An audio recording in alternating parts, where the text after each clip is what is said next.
o te wai whawhiro i atu e le paia sawo o le kalesia e mese le tapu inga malu nei tu la fiafi wale e malu o le laulau e fontele na fio no whaato'o o komiti ese e ale maulunga usu ngā FONO mai mtanga luenga te tas ale kalesia e le ngate Samoa nei au atunu i whafo ua silafia o le asole nei o lo whamanatuina i fole au Kirisiano le fio ai o Yesu i lonta mā ina ua mawai le tutu o le whawhiro ai whapitoa la mo le kalesia mo le tapu inga e le nia fiafi o te whapea tuai ia manuia TELE le whamanatuina o le aso le fio ai o le tātuali o maia so tātou tāpuai i le atua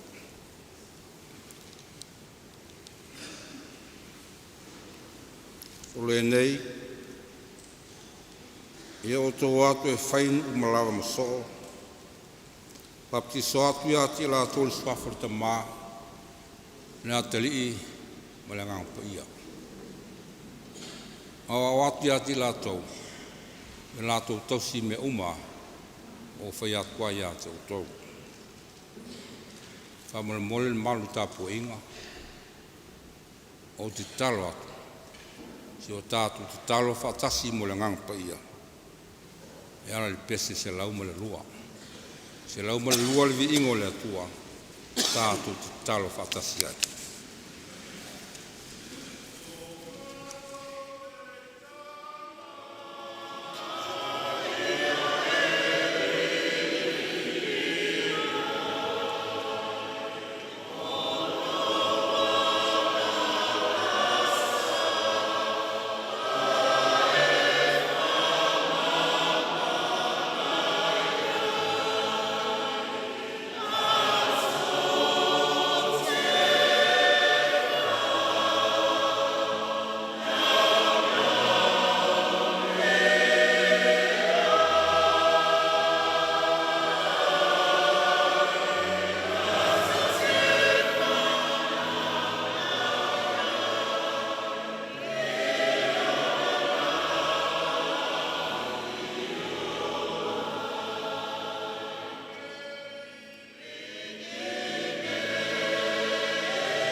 o le faitauina o le tusi paia.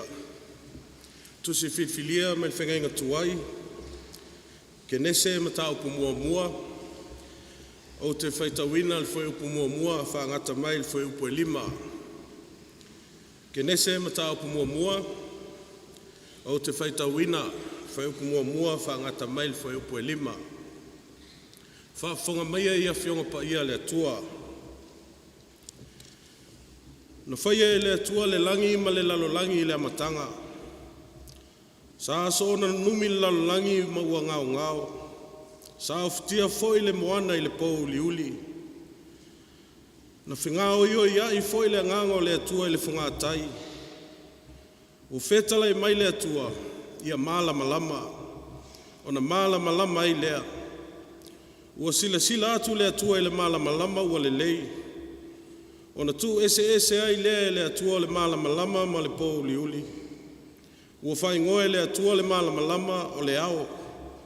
A ua whaingoe e ia le pou liuli o le pou. O le afi ma le tae ao le olua i aso lea. Tusi filfilia me le whengainga fou. E vangalia na whamawina e mātaio. Mātaio ma tau poe valu.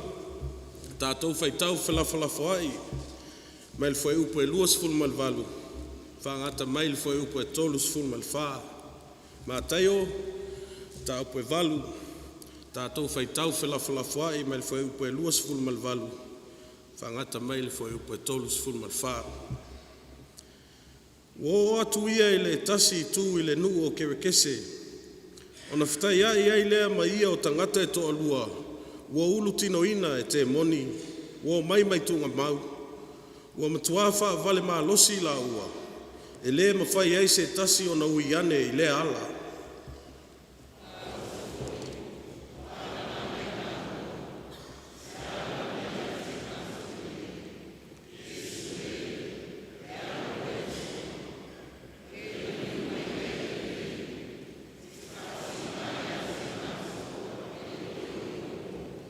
Ua mamao ane foi mai la tau le lafupua e tele o tata.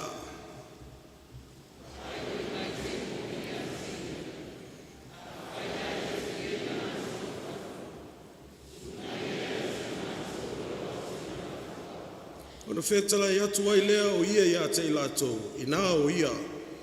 Ona latou o i whafo ai lea, o atu i le lafupua a whaauta foi.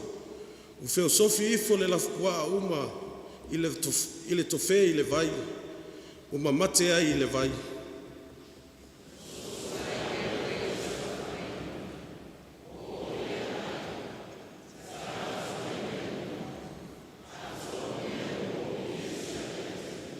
Mal foi upo e 3 mal wha.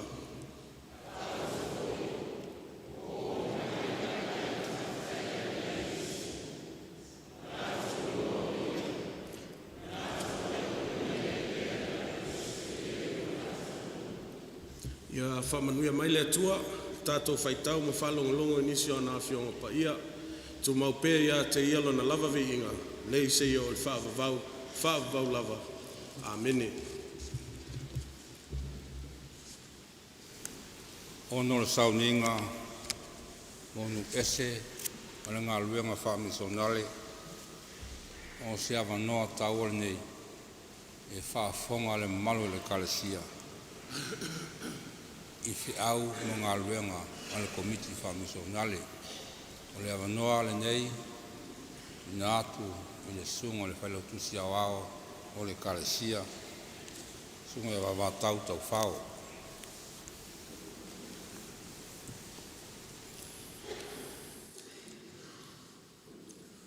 O le aua maunu le moto o le atua, whainga tāpa ia mamalo nei sauninga, le kalesia o poto lo na lau mua i malo nei. O te whātulo atu i lau sunga le Taitai, malo au wā, lau sunga le Toina Fiatepa whaea, whātulo atu le sa le seua, wa lele malu le tapua inga le mtanga luenga Aukilani. Tulo lawa whionga te FONO le kalesia, malpaia le laulau al fontele, Whatulo atu le paia e sua sunga i toina mwhaltua. Whionga tia kontoina ma lato whaltua. Tulo lau whaingaluanga paia le tua. A meise paia sautu whafa ma malu sautu alasi o le tapua inga. Ma le kale siao au. Whangafuia lo tulanga ma mangalo lo leo il whatova swafa kiriso man malo. A se whaia umala lo whatova ma sui o le whionga le tate FONO ma le Komiti Faamisionare. Ma tō te mwai whaftai atu lava i lau sunga le Taitai mo le awanoa o nei komiti. Ma tō te whaia stala ngā luenga Faamisionare o lo ngafa pēr ma le kalesia. E mwai whailo no tō maau whaitaulanga u whaatupeu mai ni ngā luenga. O le whainga taulanga le tala lelei i le tausanga e lua afe, lua sumaltasi. E ono miliona, fit se lau walu sumal faa afe, faa se lau sumal tolta la. Ono miliona, fit se lau walu sumal faa afe, faa se lau sumal tolta la. O le whainga taulanga i le tausanga ntenei, lua afe, lua sumal lua, fitu miliona, ono se lau ono sumal fitu ta la. Sorry. Fitu miliona, ono se lau ono sumal fitu afe, se lau sumal tasta la, ma le sifurmal tol sene. O le fasilinga, o le whainga taulanga, mai le lua afe lua tasi, lua afe lua lua. E valu se lau valu sumal lua afe, ono se lau iwa sumal valu ta la, ma le sifurmal tol sene. Vea iau msui, whionga le Taitai FONO, man mamalu Komiti Faamisionare e mamoli atu ele ngā whawhitai tele le kalesia. Whawhitai tele lava. O lale apostolo ia Tesalonia. I o tau whawhitai me umalava. A wāle whina ngalo le tua ia Keriso Iesu. O lo tau ma aule nei o lo whatupe ai ngā luenga Faamisionare le kalesia. E leo yes tato missionary o ngā lue whafol te minei i po kalame le whangawhala po whala tonga o ngā luenga Faamisionare le laulangi. Au ngā lue tato ofisa Faamisionare tamalingi mo nisio po kalame ta ua Faamisionare tutonu o lo loto I whale o tato tunu. O lo whaia tato ngā luenga Faamisionare I le olo manu matanu malala. O no whanga ia lo tuli ai sala ai la tōu o whasalaina le tula FONO o na o sesea la to whainga whilwhilinga. O po kalame o lo whaia o lo manu o lo whatutua ia soifua o na I whanau tupulanga talevou I le poto salalau. Whatasi ma le tusipa ia. O le wha moe a o tuli la tu whasalanga awane motusia e soifua a oina. E tele le anga ne po kalame pe o ni mol mawina o no nisio I la tau sa iai le ne po kalame. Na urufale atu le universite I le papa I ngala. Whatasi ma nisi po kalame apprentice I o nisi o trades, o whainga luenga le lei, e nisi foi, o loa onga I mālua. Tato kolisi whawhaithi au. Tan malala, I o lo ngā lulue ai, tato ofisa Faamisionare, ia onga tusipa ia, mo le au mātutua. O lo tō maau o lo tutongi pēr, o whai ngoa o lo tu Faamisionare, o lo ave e tai lima se lau masina, whatupeina o ngā luenga o lotu, e leo ngā futia mo leo ausia, le se fululu afe, tā la o lato alofa, o lo lato whatupeina o whaifi au.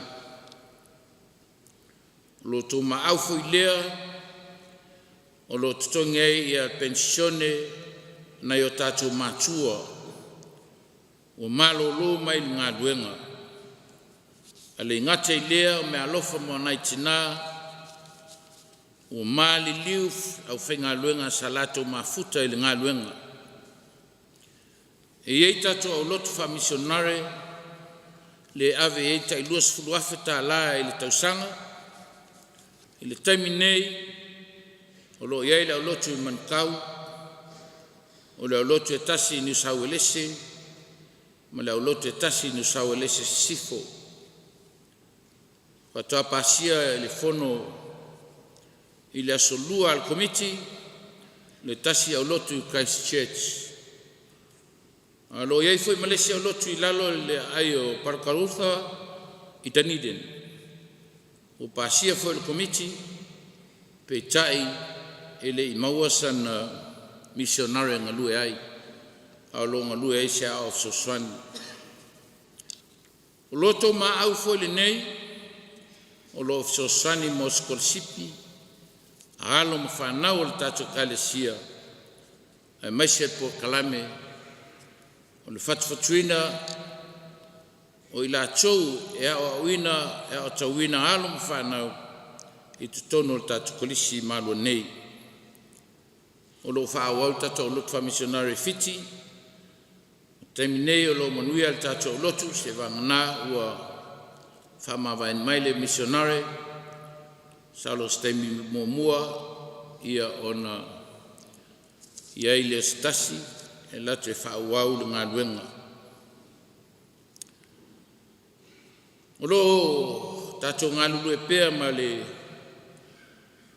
whalaputonga leo le whanga whala po le whalaputonga ngā luenga a Faamisionare le lalulangi. Tau sangan te nei na whai e le vaenga muli o le tato poloketi sa whatupe mai le whanga whala pe ama le lima se la wafe poloketi lea e whala uloa ai ia awhianga mwhawhitaoli o ngaonga e tutupu mai o ni whala wilawe e whala natura lea lan whai wina i po kalame o le kale sia Malikovitis fuluiva e peo na whatinoina I mtanga luenga taitasi Samoa nei. Sa iai foi ele me alofo al gift of grace sa whatupeina e le sum mua tato wa onga o le whatupenga na mai le whangafa la.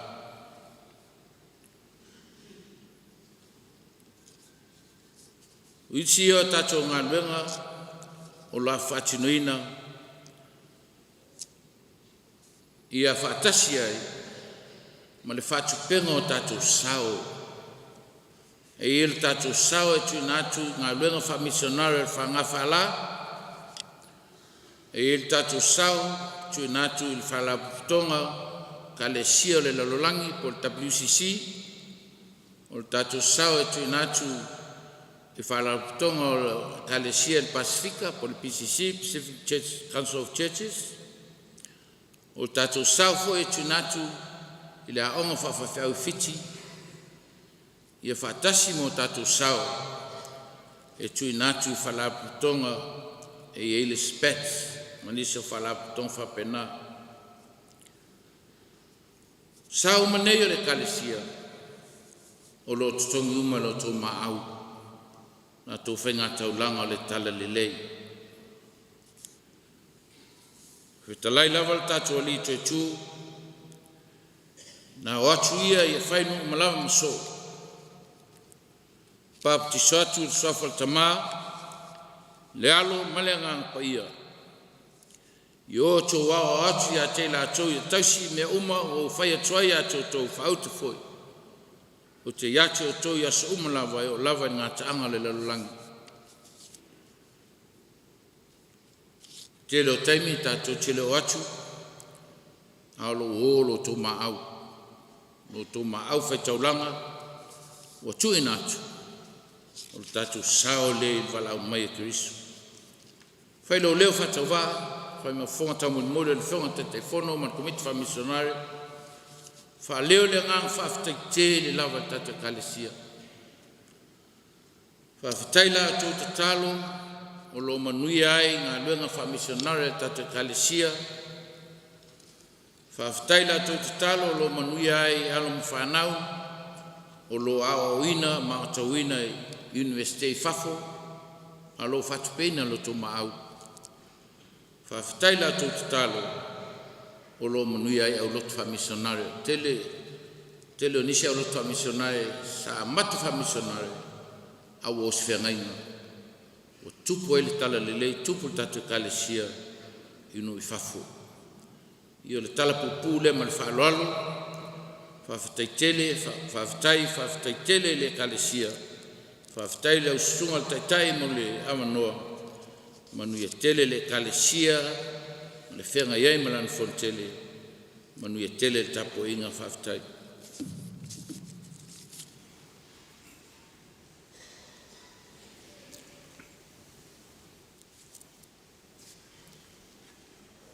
Whawhatai tele, whailo leo me whaima, whongo le kalesia e whawhatai atua I lau sunga le pelo tusi, o ngā luenga mai aia, e whawhapea for Komiti Faamisionare, ngā longa lue, whawhatai lau sa.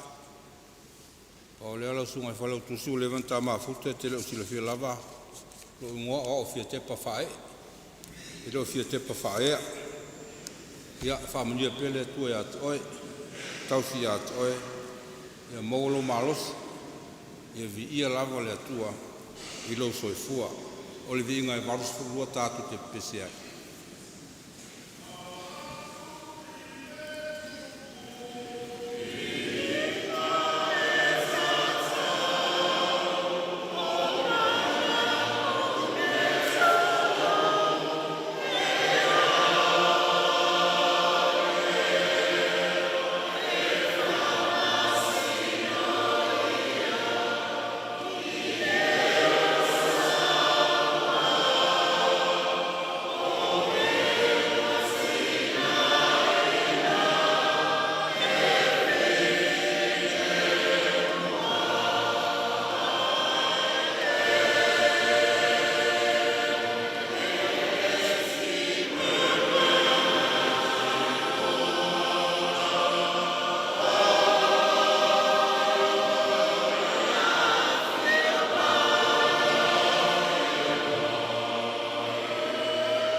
o tātou te talo, o te talo le whaaftai, talo le whaatou senga, tui nā tō tātou manao le tua, o mai asi o tātou I fōma te talo.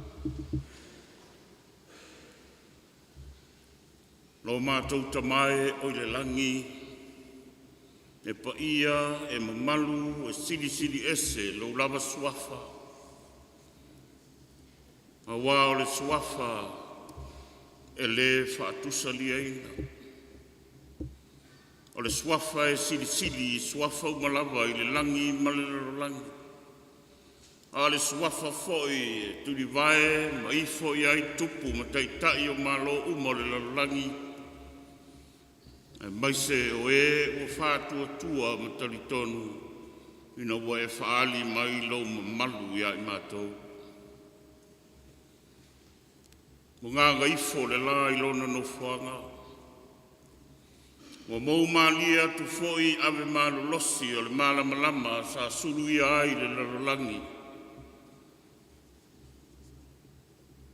Hau whea ngai ai lo watunu umou tangata.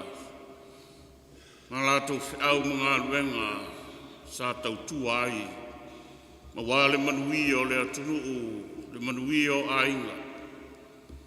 Ka pena foi ona nopia i ai le kalisia o au i lona laungua i maalua nei. O le whaanga solonga o lana usunga FONO i le nei tausanga. Ui lava ina matangi tonga ina le safo lau le kalisia. Tasi o te maa o le kalisia o e whama napa ina na ngā ruenga le ola nei. Mai se foi o se tasi o tina pensione malolo. Tai nane le au whai ngā ruenga i whawhea ngainga ma whalitua o ta mama tina. E o lawa i whanau. Ua mapu ma malolo. Ua whai langi na lātou tuningasi. Ai mātou te le pole mwhano noa ai a wā o ai mātou. Mātou te whasiringi ai lau pule au au. Wai te pule lava i no mātou wola le tua. Ai mātou whawhitai lau fio.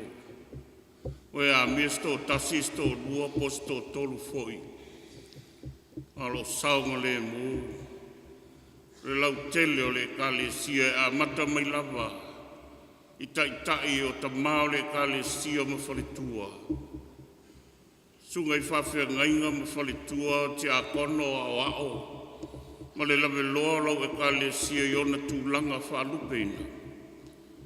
Mātou mori mau ma le whawhtai. Ilo whapena ana mō lunga lo walofa. Ilo lātou soifua ma le mātou wola. Lea wafuai ona mātou poto i o luma e ala ni tāpua inga o sauninga o lo whanga solo nono manu ina ai lea lofa o lau fio o sauni atu le kalesia o au molu sui o lana fontele i le nawa yaso aftai le tua i lau pule whasoifua. O lau pule ua tōtō te tele i no mātou wola. Tele o lava singa ese. Mātou te whitai iai lea taimi ma lea taimi o le pesi mai o wha mai. O lo fia ai le lalolangi ma si o mātou nuu. Atunu nei. Ma whaina ai le soifua malolo ina o mātou tangata. Wa iso foi le tau mwhai ai la tau e to mai manga wa e sa ide in tau fiti da i foi. Ai whawhitai le tua. Mātou mori mau ma le loto fia. Te leo tu la fo ina lau kalesia. Te leo tu la fo ina si o mātou o tunu i Samoa nei. Nea lava alo marutia lo la tau soifua ma lo mātou wala. Nā leo mwhai ai ona whatau nuu. Le usuia o le fono tele a le kalesia i le ngata i Samoa tunu mai fafo.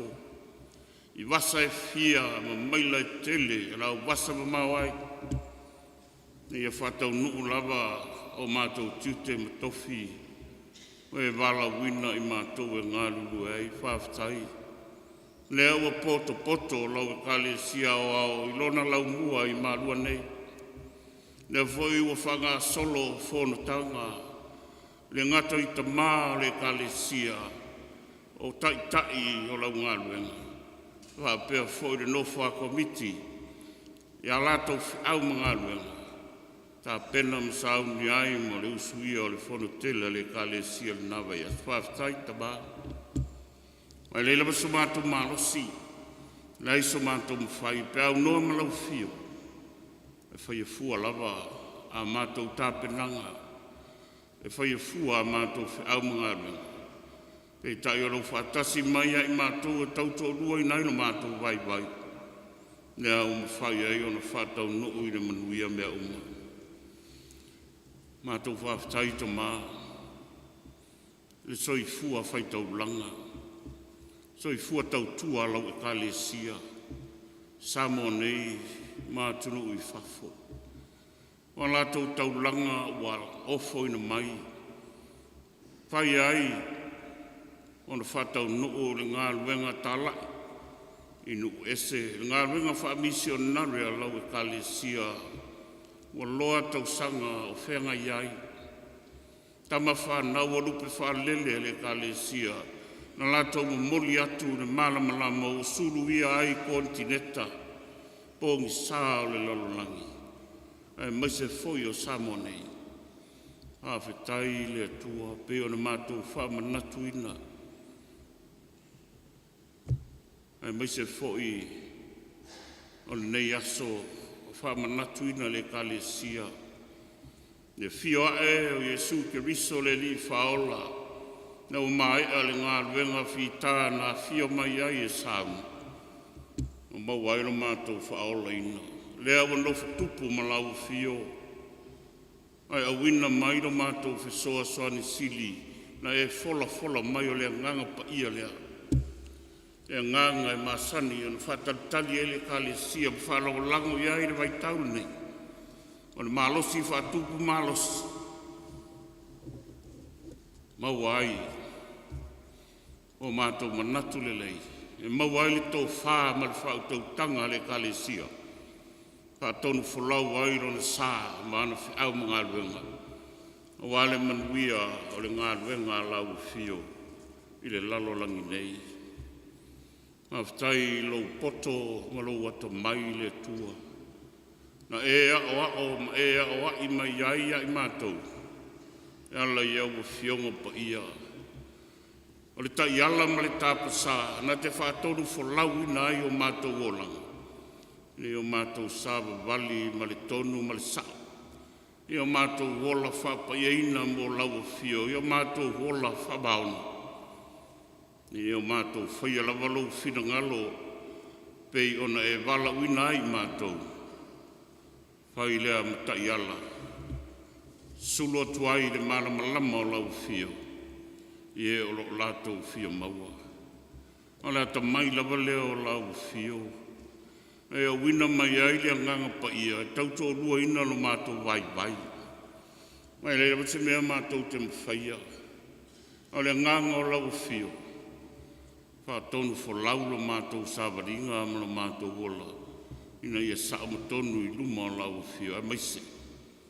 Tauto rua ina ai lo mātou vai vai ma lo mātou ngao i. Ina ia o mātou i loa tino o lau fina ngalo pa ia le tua. Ia o mātou sāwa wali tonu ai. Ar whātung tumunga lava o mātou whawhitai balawa. Na ia lofa, le emua ia lofa mai ai i le lalolagi. I le alofa i leini o ne tua au i leini o na pāwa e loto. O le alofa e sido na atoa toa. E a wina mai ai ke riso o lo walo pele toa tasi. Na liu tino tangata ai le alii. Ma soifua ai le lalolangi e peo se tangata. Ai leo se tangata o le lalolangi lana fio. Ane ia ofo atoa mailona soifua pa ia. Na ia whaola ina le lalolangi ang sala. Na ia filifili ai e maliu i lungo ale sa tauro mātanga. Ina o tui whaatasi le lalolangi ang sala. E peo se manu. Na momo lona tino pa ia. Na malingi lona toto pa ia na inu malia ai le ele. Na e whanau fau na ino mātou whaamangalo ina. Mano mātou whaasaulo toina ina ua toe soifua malu. Le li whaola. Toi lalo ai le oti ma le angasala. Toi lalo popo le te apolo mana au e tūmati. Tūma walunga ai lau pule au au e le whaalua ina lau. Le au whai mo mātou wala i malo. Mātou te sau whangai e manuia o lau fio. Ala no mātou talia le whātua tua ma le talitonu atoa. I le fio mai o Keriso, atoa malona maliu, malona toi tua ma malu. Tō mau lau fio le tua tō tas pa ia le tamale alo ma le ngang sa. O vi inga ma whane tanga o whawhai ma le whamanu. Ia tū mau alunga pēr lau pule o le mana atoa o barau. Ia tū mau ma ia whātū mau inai pēr. Vi inga I lo suafa ma malu e whawabau. Mata ma siasi le li e. No mātou wāwhea ngai ma lau fio. Tele lo alofa mai ia I mātou. Ai tele lo mātou wola le whamaona. No mātou wola whawholinga. No mātou wola whatala le. No mātou le tausia I lava au tula FONO mau polo. Inga o mātou fia soli pēr.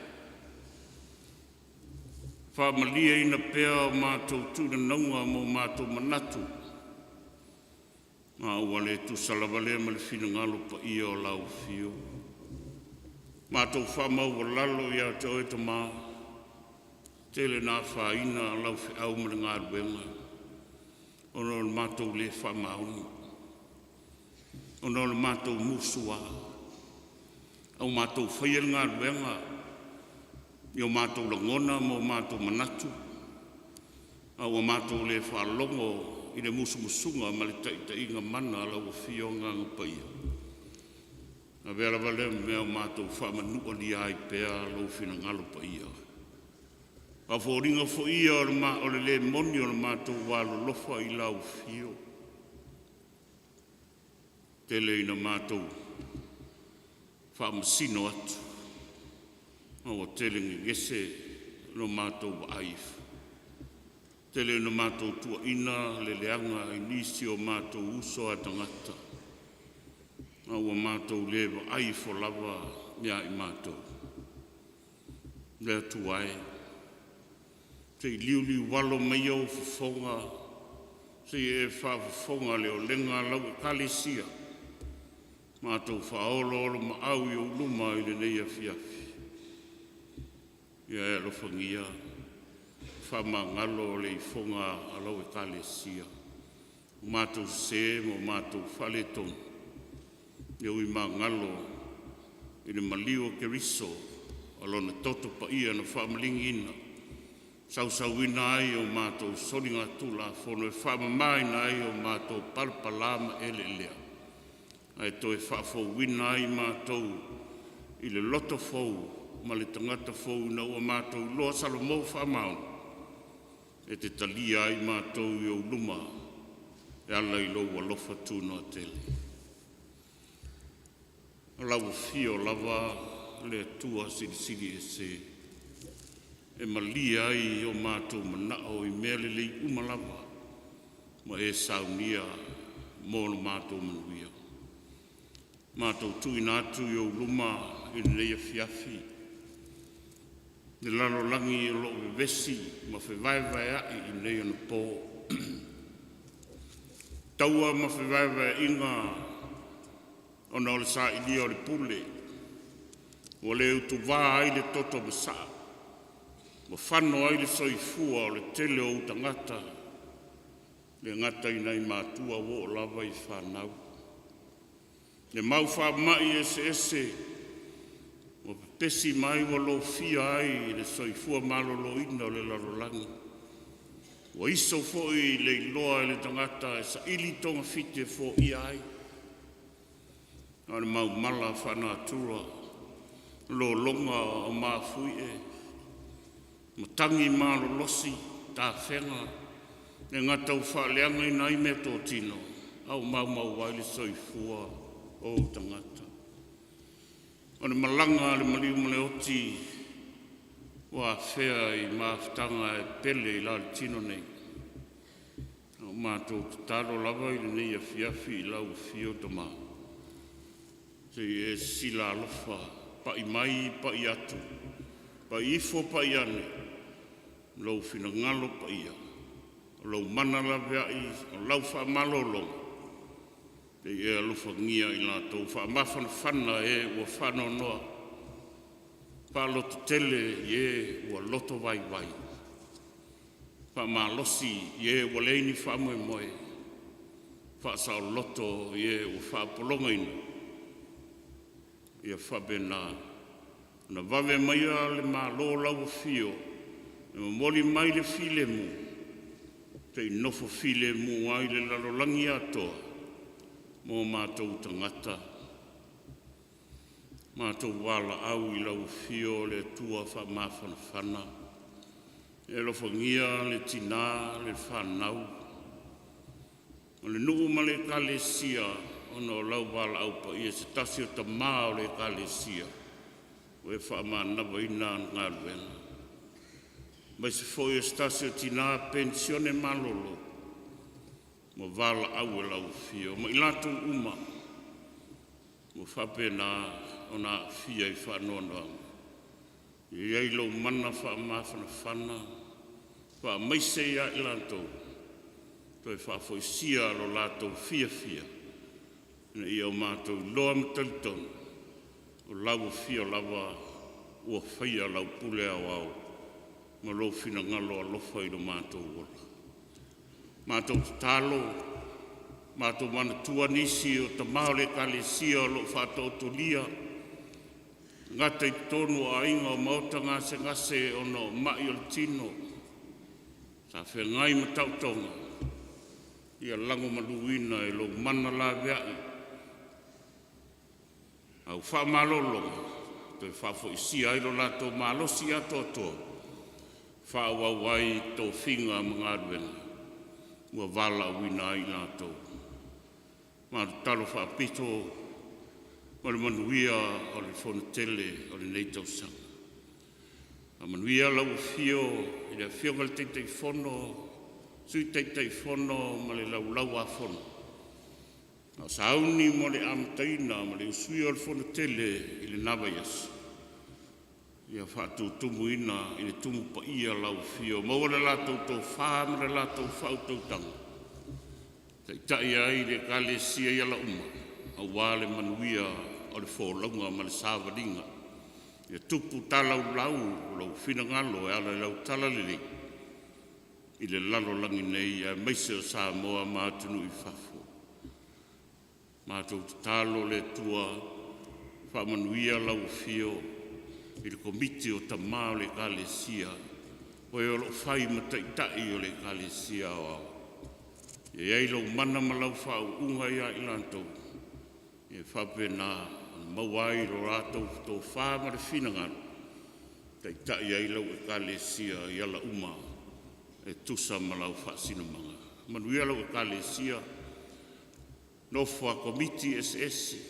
O FONO mai lea tu ma lea tu nofua mtanga wen. Ia manuia le iai tonu o le lau mua le kalesia. Ma le usuia o lana FONO TELE I le nei tausanga. Ia mātou talo tama le ngā luenga Faamisionare a lau kalesia. Mai se o lupe whaalele ma tama whanau o lato mo mori atu. Me tala le lei le atu nuu pongi sa. Ia whapena na wha au penga ina pea lau o fia I au penga le ngāruenga. Ina ia tupu ma tala u lau. Sulu ia pea. I le mala malama o lau tala le leo Yesu ke riso lava lea. E whapena o na taula iai. O mātou wha moe moenga o malawa.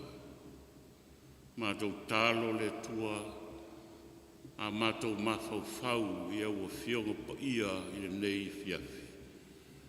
E iai lau whau unga I le ua vea mo mātou taitai. Peta lai lau whio. Tala o mātou loto, tala le mātou whalu. Ia alu ma le mana lau whiawa le tala le leire nei a fiafi. Ia tō whasi le taua whale nganga. Tofu le tangata maana whaarumanga o mea le lei whaleanganga e whailea. Mo mātou woso tāua I le nei lua vai aso o mātou no pia iai le lau mua. Ia ai awi lava lau o fio e whaavau. O i mna mia lau so swani le nei tuaso. Talo le rie, ia whabena o no o atu ai lo manuia ma lo file mu. Mātou te talo mana tua i lātou, lo ngafa ma le whatu ainga tausi, o le ngāsi senga ma le tāpena ina, whonga tau mawha, wāle soifua malolo ina o lau e kale sia le no wha api taitasi. Maua le whamanuia, maua le lātou malasi, wha tino ai, tiute ma whi aulelei, wāle manuia o le fontele lau e kale sia. Ni sia o mātou talu talonga. Tasi ma te talo i le loto le tangata lawia. Te talo lau e kale sia oa. Mātou tu whaatasi ma tu ina tu i luma o lau fio i lau whaafoga. Ia whaia pēr lau pule ao. E whaia ailo whina ngalo i mea umai te sila fia o ngā moi mātou. Awa lawana i whaia o mātou loto. O mātou wala au maole ne mea uma. Na lātu le suafa ma malu o le mātou. Ori whaola o Jesu Keriso. Amen. O le a tātou toi vi i le tua i lor vi inga e fitsul maltoro. Fitsul maltoro vi inga o le tua tātou toi pese ai.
I le suafa mamalu o le atua le tamā, le alo, mo le anganga sā amene.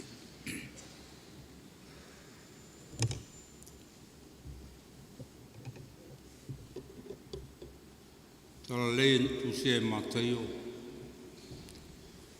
lona mtau koe valu pe na whaitawina. O whaonga ina le koe luas fuma le valu e whai mamtua, e whaapea lona whaitawina. O atu o ie le tasi tua nuu ke lo kese. Ona whetaya i lea mai au tangata e to rua o ulu tino ina e te moni. O mai tunga mau. Ua matua vale malosi la ua. E le mwhae se tasi ona uiane e le ara.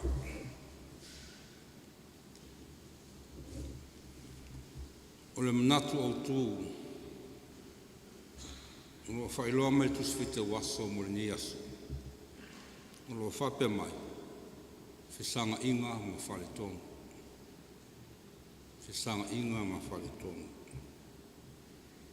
O le aso fole nei, o le aso lo whamanatu ina ai e le Aukilani ma le kalesia. Ia whiwae o Yesu lana. Ina ua mawai le tuitu. O le tala angala, o le tātori o Yesu Keliso, le ao le kalesia. Tātu te ilo ai. Le tāua te le fo e le aso le nei o le whiwae. E ui ele umtua wha ma mawhaina le kalesia. E le lifa le whataua le kalesia i le aso Krismasi. E mana tua ai ma le loto a whaafitai le whanau mai o Yesu. Le aso maliu, e mana tua ai ma le loto o tia. Lona maliu po ngā tia i lungo le sātou. Ma le aso le seta. E mana tua ai ma le oli. Lona to e tū manu malo ma le oti ma le tunga mau. Pei tai, e tāua te le fo le aso le whiwae. A wā le aso na mtua i longa ina maea le misiona na whia me Yesu lau langi. E whātū le malo le tua. Na whanau mai, sa baptisoina, sa tuputupu wae, ngā lue e tā lai mao au atu, le tala lei o le malo le o le tamā. Ia whaia wāwenga wha malolo, ma wāwenga whasa loto mo tangata. Na pōpō ngā tia ma whasa taloina, na maliu matanu bia, aento e tū manu malo, wa whioa ai ronta mā, wa umana na whiau. Ua mai ala ngā luenga. E ui lava la ina leo ma mafi le kalesia, le taua o le whioa. Pei tai e iei pea niona taua, o te fia whamanatu atu le kalesia nefo tele.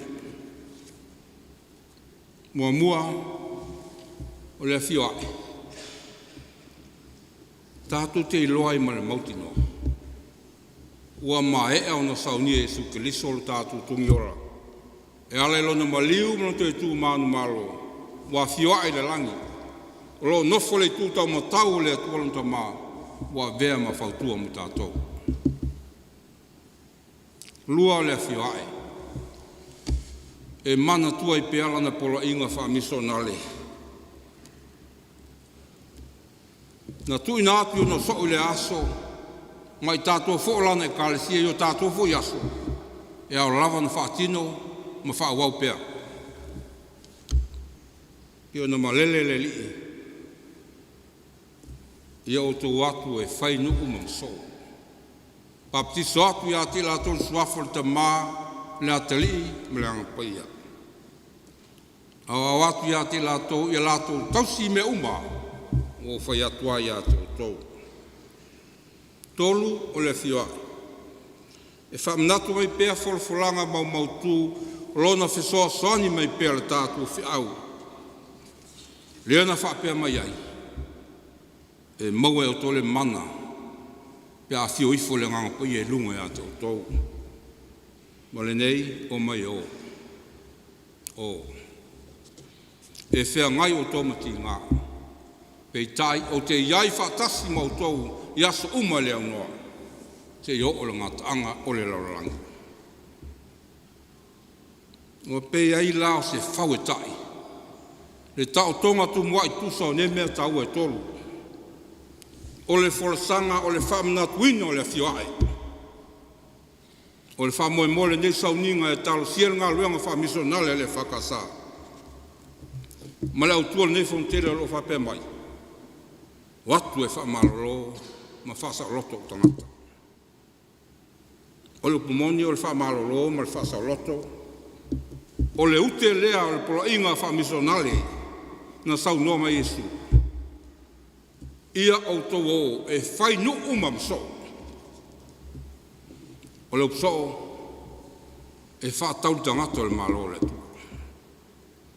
Tangata ua so e fua malolo ina ua uma na wha malolo ina. Le tangata ua so e fua sa loto, ina ua mahea na wha sa loto ina. Mai whale tonu o leo langa, sa whenga iai. Tino, maa whau ma le nganga. O ato o le tasi tūle nu o kelo kese. O na whetaya ilea mai o tangata e to lua wolu tino ina e te moni.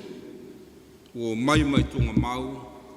Ua matua wha vale malosi la ua. Ele ma whese tasi o na uiani le ara.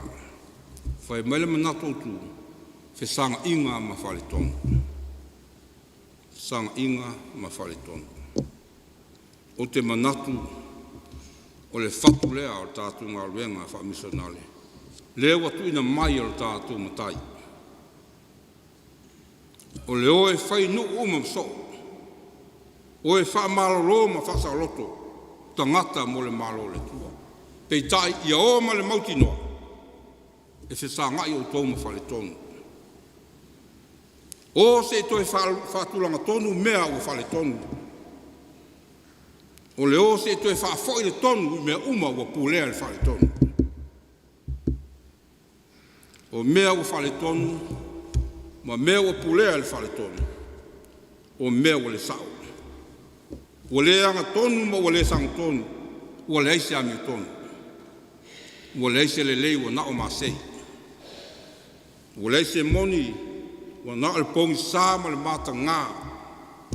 O langa o anu numi whasola atoa.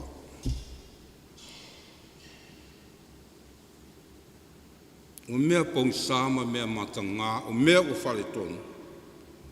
O fōlinga i o le o langa o le o aia ina le tua. Ma se lalo langi o le whaatulanga tonu ina le tua.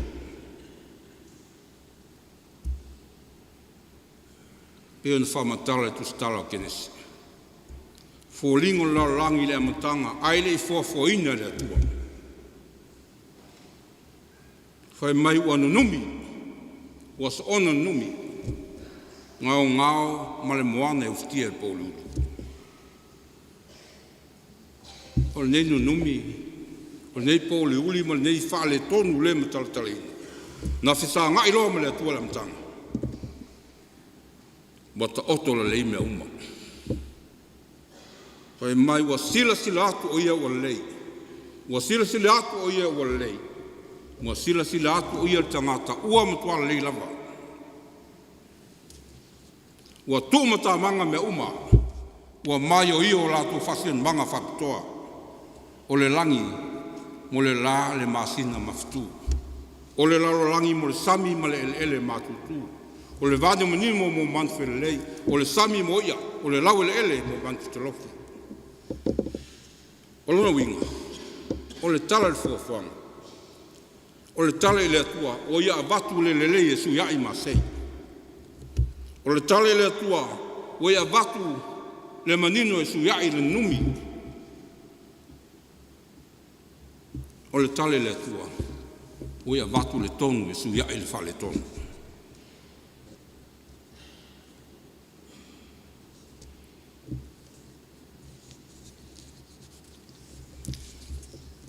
Fai mali tātou matua.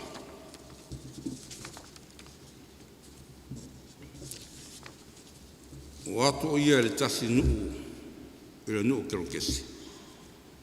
O na fitai e le ma ia o tangata e to rua o ulu tino ina e te moni.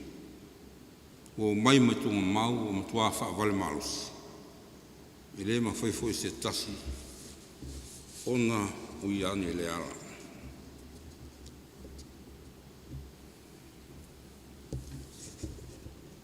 E manino upo le tātou matua. E leo sinta ta mai whale tonu, leo whea ngai ma tangata o nuu leo kero kesi.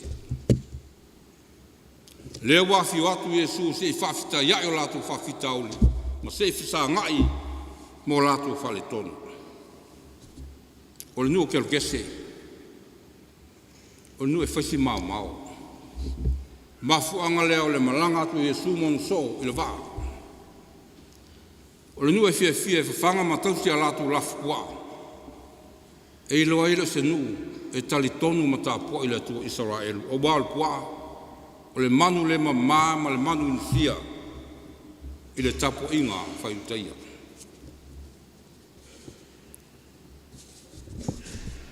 O le tala le nei i tangata na ulu tinoine te monu. Lo whamawina fo e ma leko ma luko e la e ngalia. Pei tai whai mailo la ta ofi to tasi tangata na afia. O leo whai mai mātai o tō rua. O lona winga. E tasi whawhitau. O wha ma mawhaina. Ma whaaluaina e mātai o lona matautia, lona mātuia.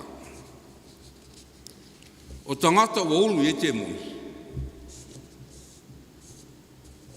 O tangata e fōringa o le se mawhau le lei po se mawhau tonu. Ua pūle e mawhauwhaunga whate moni.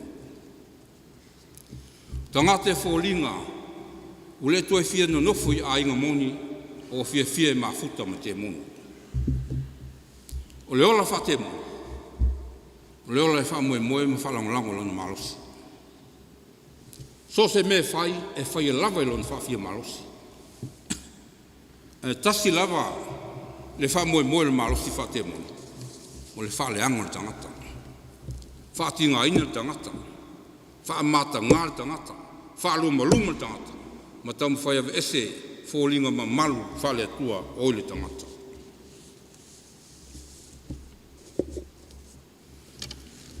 O le te moni e whasanga tau me le lei. E te tee i mea wanga tonu. E te tee i mea wa sanga tonu. E te tee i mea lo ieda me tonu o wa o anga ia whale atua. E ita i le atua, aina tele mwhai le atua. O te moni, whamoe molon malosi. Aina tele mwhai le malosi whale atua. A leana o na whea sanga ia ma Yesu. Fofola lima, tongi ni solo, alanga. Au e, o sau e ia whanu i mato. Yesu e le alo le atua. O whea le maus. E le ngata i lea. O le ua fola i malae. Le manao. Ua i loa le te moni. O le tangata ele o sana mea. O le mea tau le atua. E leo forasia le manao. Yesu e tutuli mātou i pua. Ua i loa te moni. O lona le whasusu manga. O le rafu kua. Ma le pāpua. E ale malosi wha Yesu. O le ale malosi wha Yesu. O le malosi wha Yesu o le alofa. O le malosi e wha vai le alofa. O le alofa le stua oi. O le alofa e la vea iai. E wha maa ngalo ai. E wha maa lolo ai. Ma wha sa loto ai. O le alofa e wha oloi nai tangata wa mapu i tinga. Wha moe moelo le malango Yesu. I kero kese. Si lave ina nei tangata. Ua whaasawa ina, ma whaapolonga ina, ele malosi whate moni. Ina ia ma whai lawan tuanga waa, e whai ma sisene o le malo le tu. Whaaftaiwa, umana whaamanino mai Jesu Keliso na tātou whiau. Tātou tele toi popole se whaingo fie po se whaingata. Lewa whola nya mai, tātou mafuta, ma wawa alua whaatasi ma le mana o le anganga. Ai maise, le maafutanga whaiwhai pēa mai Jesu toitu, o le tātou malosi na. Tātou malosi na e tu tuli e te moni, wha malolo ma wha lotu tangata mo le malo le tu. Lewa wha fonga le au fia, i le ngā ruenga Faamisionare. Taitai, o se wha manatu ale nei fontele. O le fua taua lunga o le tātou ngā ruenga. Whalau tele le malo le tua. Ai leo le whalau tele ina o le whakasa. Ia whalau tele le malo le tua. Ai leo le whalau tele ina o le whakasa. Ia vealo tātou nau le kalesia. Mo le tātou sa ili malo wha le kalesia. Tātou te sona awine i fuani Missionary melo i se mo mia. Tātou tonga whaifua e whaatonu tonu se mea leo isi whale tonu. Ma tātou tinga ina e fua tau whaisi auli le mea leo isi manu minumi. Sei mele o te lesilo matua si antama. O mau tupe le kes pao. Talu waile ki fua le mori leo te atea. A tātou a ngai whonu tonu tu sipa ia. Evangelia e wha. Leia ma se mea. Lo wha mawina ai. Na whaia Jesu se wawenga. E wha malos tangata malos te leo mai. Pe whaia se wawenga. E wha atua tangata ola le oti. O wawenga. Ia ngai e whale tonu. Mati ngā moni o whenga lea. Ni me ane wa vea tātou whinga wha e kalesia no numi tangata roko. Ni me ane wa vea tātou unga whale kalesia wha watu ia ai e olo tong whai atu mo le malo le tu.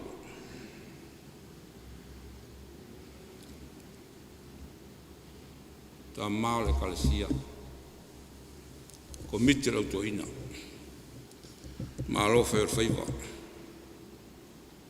E le whaingo fia o tātou whaiva o tua ina ma whaitu ina. Mau pere tō vai, mau pere nsai, peitai, e tā ua le tō whesile ni fontele. Tō ina, wa mai ea lo tātou tūlanga whata mao le kalesia. Tātou whai e se ngā luenga wha marolo, ma se ngā luenga wha saolotu.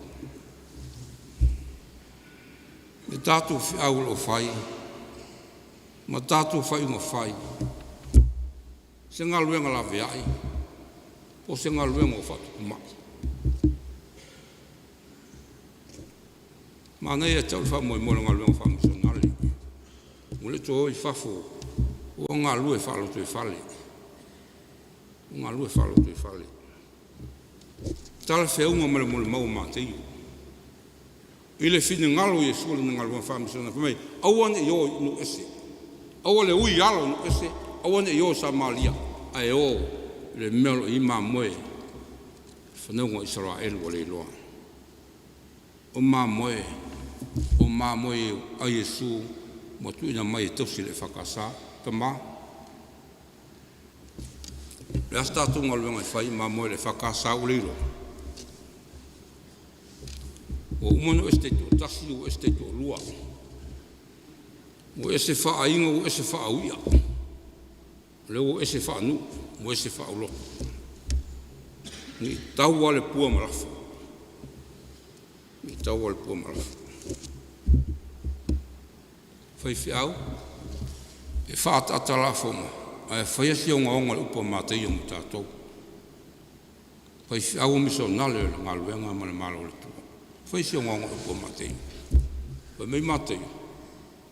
Lewan ma futa whai whiau o so'o ma Jesu. E leo ma nino so'o ya Jesu. Nona vai mai al te moni. Alanga. Jesu e o oio le alo le. Ia se senga male tau alanga a Ioane le Baptiso.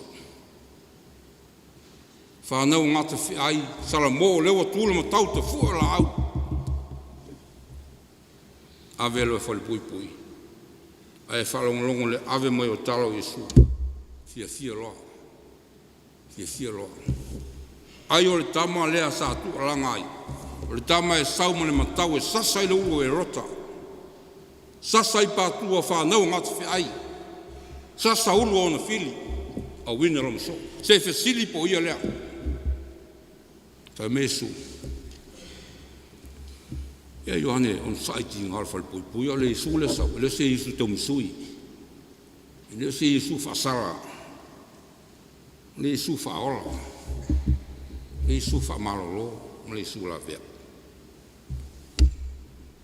Ni te iwa ese le launga, le Yesu e launga le missionary. Ese le Yesu e ola mo so e fuai. E fa fea o au mati a kono. Fai mai o tau tofi me le atua, suafa o vai lua i le atua. O le alala unga luenga wha matai, o lo fai le tonu al nuu, ma le tonu le aurotu.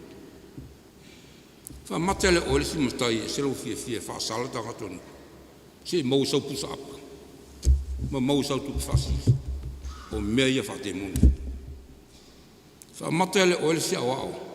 E te eli pua fai fea. A o tina. O tina. Ma neila utua niwe asu mula su tina. Fai mai. O oil fo mai. Ma le fai aonga. Tina. Le asa unga luenga wha fai aonga. Lo fai la tali. Mona wha fitauri. O le asa unga luenga wha fo mai. O lo fai ila fine. Mona ma. Mona maftia.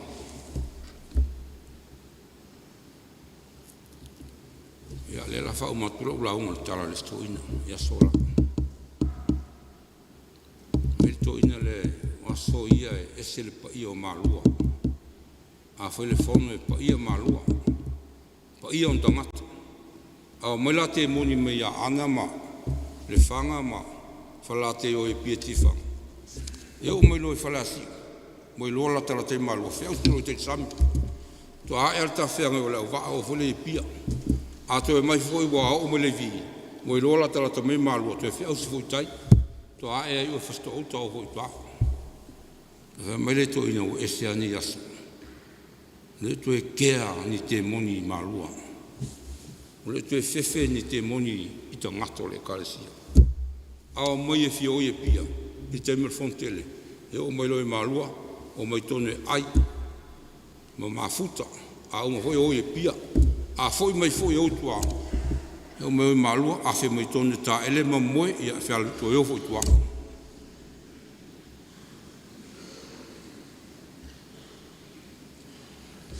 O le fontele, o le wha moe mo le malo le tua.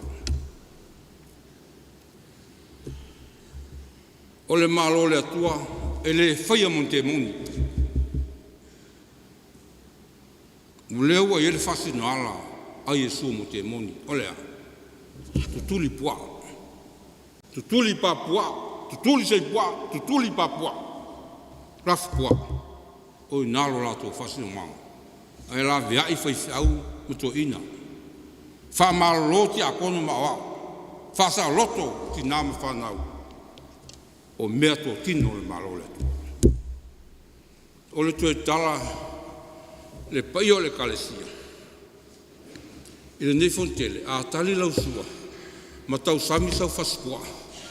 Se sila to al faspua a pele o pipi e stemoni. Tau samina al faspua ai awal ai se temoni. Ua tau wauna tele ti monte moni le kalesia au fa lese o paia. O le asa utu sila tofi. E fōlinga temoni.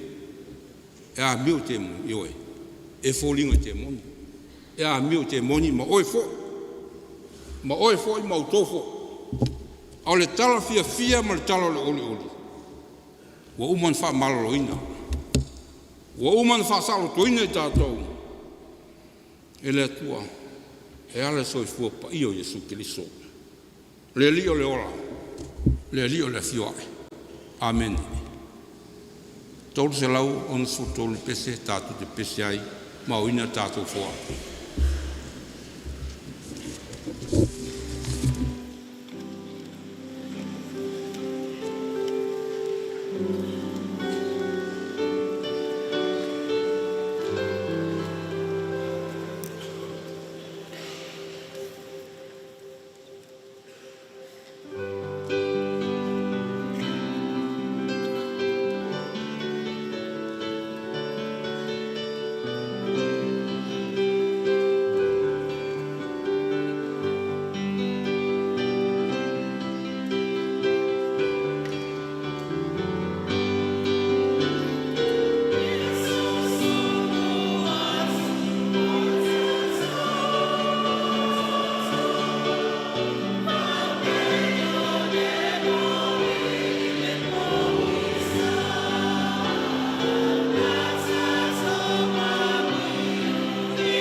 TELE le whamalosi maile.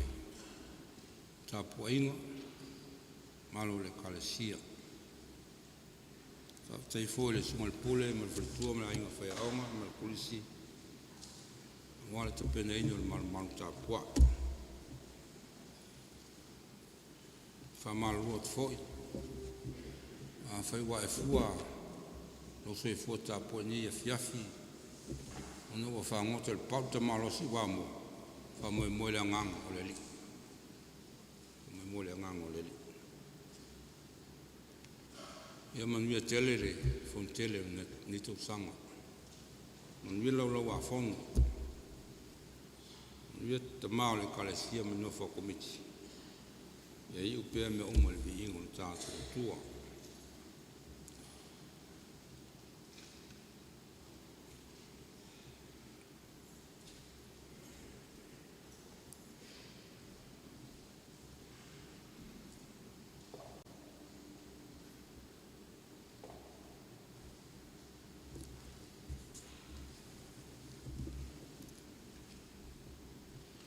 nea whapaia fuai ma le talo whamanuia.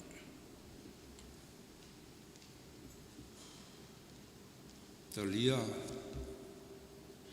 le taulanga tāpua. Le taulanga whaalongo o taulanga o whia i o mātou loto. Ia mālia mātou tolong pese o tolong tupe. Le lava le whata o vaa le lie e na nea ina upai atu i aonga leo rau fio le taulanga ma tu maua i pea mo i mātou uma mo poto ma leo ina i o mātou loto tausi ai le FONO TELE le kalesia le tapo inga nuu ma loto mauta ngata i le larolangi atua. Le lofa, le file mu, le manuia. O lo fio le tua le tama, le alo le ngangasa. Ni e whaavavau e whaavaula. Amene.